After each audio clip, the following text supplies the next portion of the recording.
Hello সবাইকে। আজকে আমি নিয়ে এসেছি এগ চিকেন রোলের রেসিপি। চিকেন রোলের জন্য আমি এখানে বোনলেস চিকেনগুলিকে ছোট ছোট করে কেটে নিয়েছি।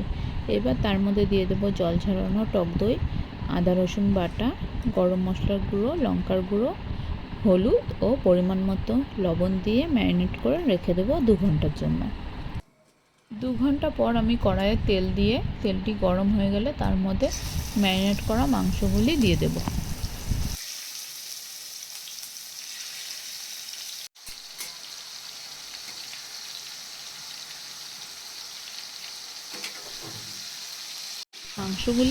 মাংসগুলি আমি কিছুক্ষণ ভেজে নেব।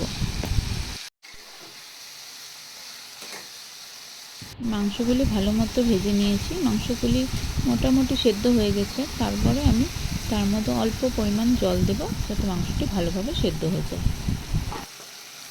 জল দিয়ে ঢেকে রেখে দেব কিছুক্ষণের জন্য। কিছুক্ষণ পর ঢাকনা খুলে দেখে নেব। এখানে জলটি মোটামুটি শুকিয়ে গেছে। এখন আমি এর মধ্যে দিয়ে দেব কেটে রাখা পেঁয়াজ ও ক্যাপসিকাম। কেটে রাখা পেঁয়াজ ও ক্যাপসিকাম দেওয়ার পর আমি তার মধ্যে দিয়ে দেব টমেটো সস। এখন এগুলোকে ভালোভাবে একসাথে মিশিয়ে নেব। ভালোভাবে মিশিয়ে নিয়েছি, এখন আমি এটা নামিয়ে নেব। এরপর আমি রোলের জন্য ময়দা মেখে নেব। এখানে আমি ময়দার মধ্যে দিয়ে দিয়েছি পরিমাণ মতো লবণ, অল্প চিনি ও সাদা তেল দিয়ে ময়দাটিকে ভালোভাবে ময়াম দিয়ে উষ্ণ গরম জল দিয়ে ময়দাটি মেখে নেব। ময়দা মাখা হয়ে গেছে। এখন আমি এটাকে 10 মিনিটের জন্য রেস্টে রেখে দেবো। 10 মিনিট পর আমি পরোটার জন্য গুটি করে নেব। এরপর আমি এর মধ্যে সাদা তেল মাখিয়ে রাখবো। এরপর আমি ময়দার একটি গুটি নিয়ে সেটিকে ভালোভাবে বেলে নেব। এখন আমি এটার উপরে তেল ব্রাশ করে তার মধ্যে শুকনো ময়দা ছিটিয়ে সেটিকে লম্বা লম্বা করে পিৎজা কাটার বা চাকুর সাহায্যে কেটে নেব। পুরোটাকে এরকম লম্বা লম্বা করে কেটে একসাথে জড়ো করে গোল করে নেব। এরকমভাবে আমি সবগুলোকে এরকমভাবে গোল করে নিয়েছি। এখন আমি একটি গুটি নিয়ে বেলে নেব।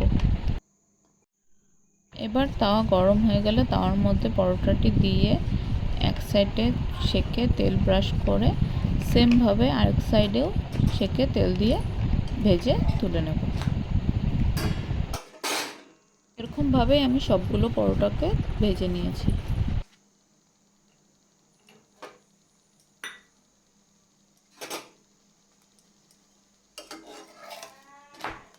আর আমি রোলের জন্য শসা ও পেঁয়াজ কেটে নিয়েছি। নিয়ে নিয়েছি টমেটো সস, ডিম আর চিকেনের পুটি।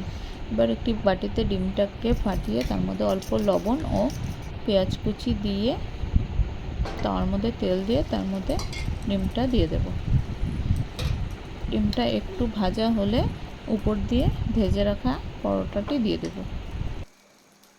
এখন ডিমটির সাথে পরোটাটি ভালোভাবে ভেজে নামিয়ে নেব।